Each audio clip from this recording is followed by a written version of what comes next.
Well, it's day 2 of working on the fire break out here in the forest, and it got, a bit late last night working on it, and I don't like to make judgment calls too late at night. If you make judgment calls too late at night, sometimes your measuring's not too accurate. So right here, I'm probably closer to 8 feet wide instead of 10 feet wide. And I just didn't feel like I should decide, is it this tree that comes out, or how can we maneuver through here? Now the skid steer is 6 feet wide, but the state of Tennessee is going to be coming with their bulldozer to put in part of the fire break that I can't do myself. And that's the 10-foot wide part. I think the blade on the dozer is 7 feet wide. So I've got to make some decisions now that I'm rested on which of these trees I'm going to take out. So which trees do I take? To maneuver my skid steer through here, I'd like to keep this oak tree over here, but this is just poplar, so I think it can go. I can leave that, so as I come through from where the camera's at, coming through here, but unfortunately, I think this big one, this one's gonna have to go. I can turn a little towards the property line here, but then these 3 need to come out that are behind this. So I've got all that to go. Plus these will need to go. So I think that's what I'll take out, maybe reassess it. I know these need to go, so I'll get rid of the ones that I know need to go and can fall towards the open area. I'll take those first, and then we'll reassess as we get closer to where the camera is currently. So I know this needs to go for sure, and this needs to go for sure. So to do that, I've got an open area in that direction, so I'm going to cut these trees to get them to go that way. This one's really odd shaped and leaning, but I'm hoping it's light enough I can just push it over.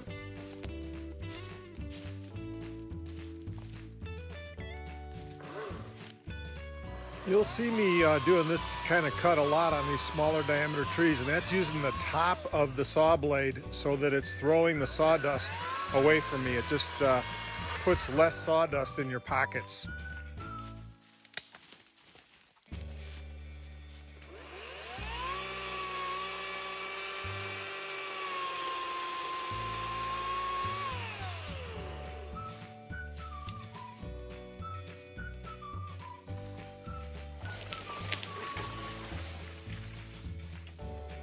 I find if you leave the tree standing like that and you push it over, also if your hinge cut was a little bit off angle, you got a little better control to get it to fall exactly where you want to by giving it a push. This one's leaning in the wrong direction, but growing very straight. So I'm not sure what this one's gonna do, but it's not very big. It's pretty narrow. Maybe I'll take this top part down so that this is lighter and then cut this.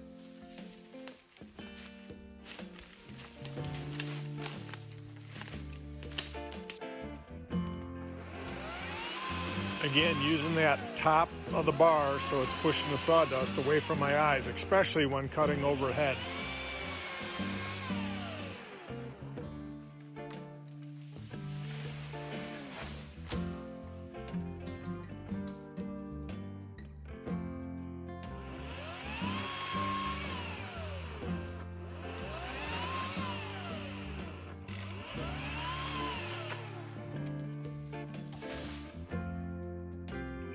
Now this is a lot lighter. I can let it fall this way and just move it out of the way.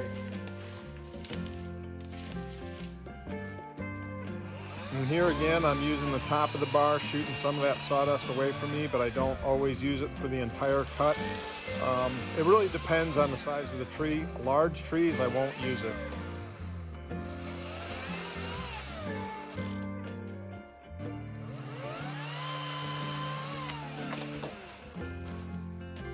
So now I'm just going to go through, cut this up into smaller pieces and move it down the hill, and then we'll make the next decision on the next group of trees. Okay, so I got all that cleared up, and so that didn't take too long to get it pushed off to the side.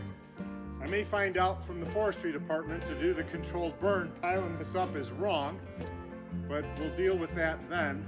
Again, what I'm trying to do is clear enough room so the bulldozer can get through here without damaging any additional trees that it doesn't need to. So let's take a look at this path right here, which is tight. It might be almost 10 feet. This is 6. But I think this is going to need to go. But let's look at it from the other angle. So looking at this from the opposite direction, you know, the trees were falling this way. I got to make a judgment call. Is the bulldozer or the skid steer comes through here? You know, they can turn on their treads in place, but you know, you have the length to deal with.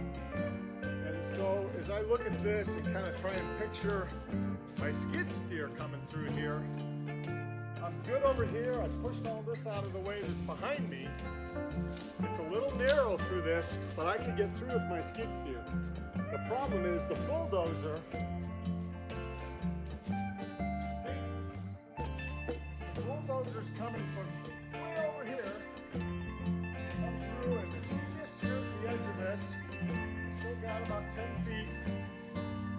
Still good with about 10 feet, but as the back end of my bulldozer behind me, I think as I turn this way to make the turn straight towards the camera, I can't quite make it.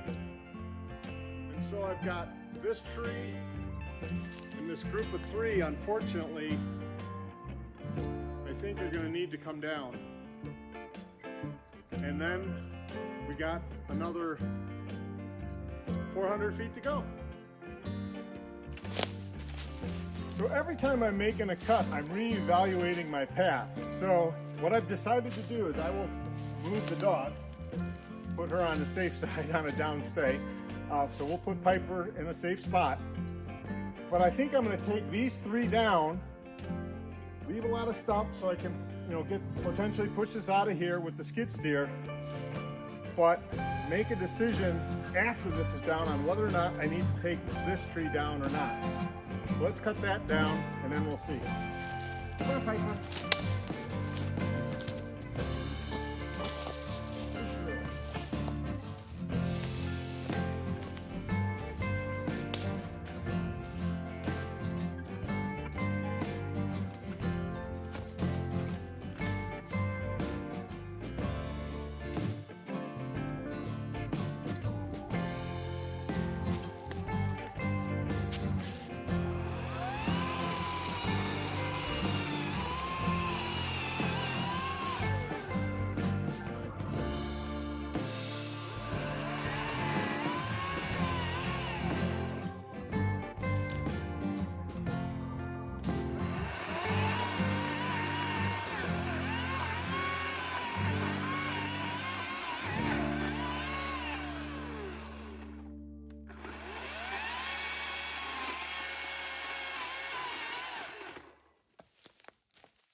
So if you noticed, it was hard to see on camera, but it started to come back this way. And the trees are so dense, it was just leaning against the tree.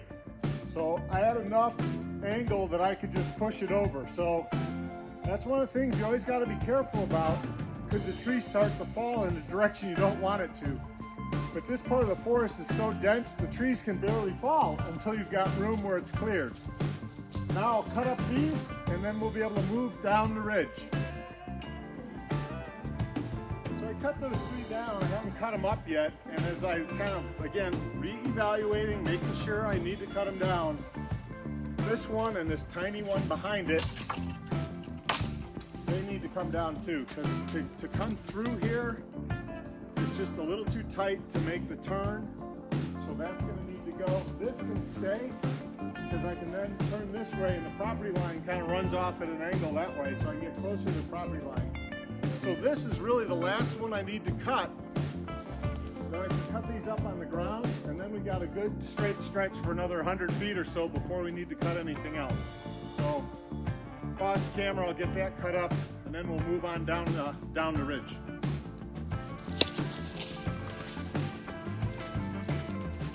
So now we've got as far as we've cut. We've gone from where we were working. This is pretty much the last bit that we've cut so far. I did decide we're going to take out one pine tree, which is always a pain for the roots. But we got some more decisions to make a little bit farther down. It's a little hard to tell, but again, the earth here is a little sloped. We're at the top of the ridge. It's trending down that way. So we're going to have to bring in a pole saw, get off some of those dead branches, get off some of these dead branches that are above me. I don't know why I keep turning my back on the camera and talking. I need to get one of those microphones so you can hear me no matter what direction I'm facing. So this needs to come off of here, and then I think taking this out will be fairly easy. And then we've got some hard decisions coming up where there's more pine. So here's where it's going to start to get a little more difficult.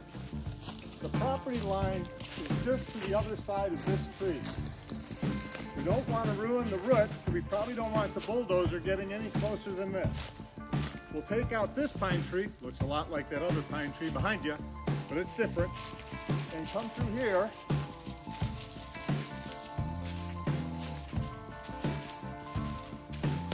That tree is just inside the property line. That slope is really steep.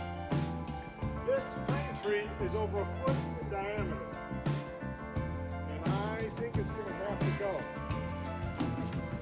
This is one of those decisions where I wish I had more time to make it, because this is a big, big tree. If it goes the wrong direction, it's going to land on my neighbor's property. Nothing but woods, but it'll land on my neighbor's property. So I think I'm going to have to walk this a little bit and think about it and decide what I'm going to do about this tree. I don't know if I can make it to that side. I've cut roads before, you know, with the tilt bucket. So maybe I gotta consider doing the tilt bucket through here, but then the bulldozer's gonna have to take this out. So I don't know. I may have to get my tape measure and actually measure. Let's see. So I made one decision here, and that is I'm going to use my pole saw so I can come underneath this without hitting it with the skid steer, or in the future hitting it with the UTV. And of course, I left the extensions. I have 2 3-foot extensions on this down the mountain. Left them down there, of course. So I'm just going to cut this off high enough for today so I can get through with the skid steer tomorrow.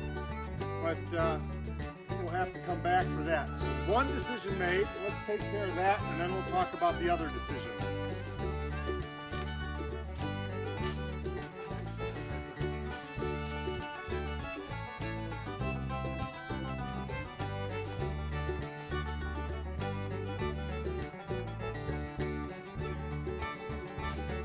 Now, because I forgot my extensions for the pole saw, I'm a little too short here to get really to the branches the way I wanted to.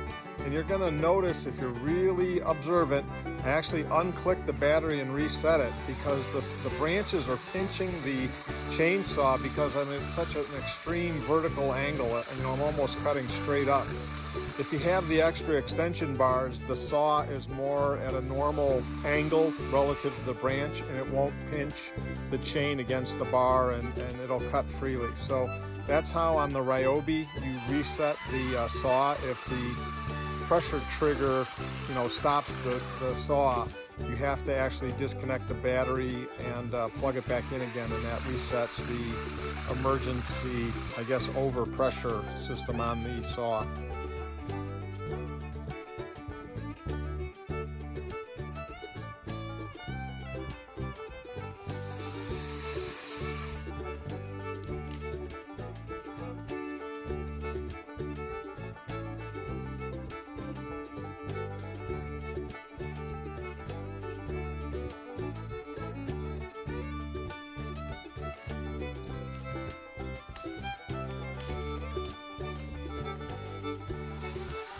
If I had my 2 3-foot extensions on here, reaching these branches would just have been a piece of cake. And so instead, I'm really stretching to get up there.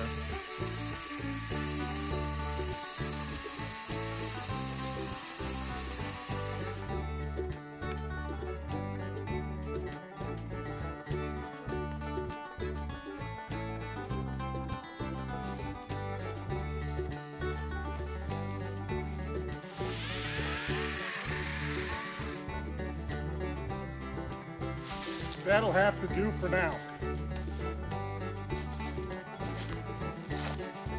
So this pole saw is just shy of 6 feet tall. I'm 6'2", so you can see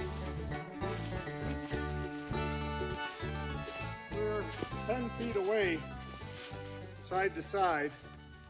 So I think if I just build up some earth here, the Forestry Service bulldozer can get through here without damaging roots. So I'm going to keep this tree. That's that decision. However, behind me, we have more pine trees and some cedar, but they're kind of trash. So once we get past these, it's just a lot of 1 and 2 inch trees. So I think the decision is we'll just come through here. We're going to be getting a little close to the property line. Here's the string, a little hard to see. Here's the string of the property line. But I think the safest way to come through here is to come up between these 2 trees, and we'll make the turn here and head that way. So this is going to be a big one to drop. I don't think I'll drop it today. It's already 4:30. So again, kind of using that rule of thumb, don't make big decisions when you're tired. So instead, I'll work on just clearing some small stuff down there till the end of the day. So thanks for watching, and we'll keep updating you on the fire break as we proceed. Thanks for watching again. Please subscribe, and Piper looks forward to seeing you all again real soon. Bye.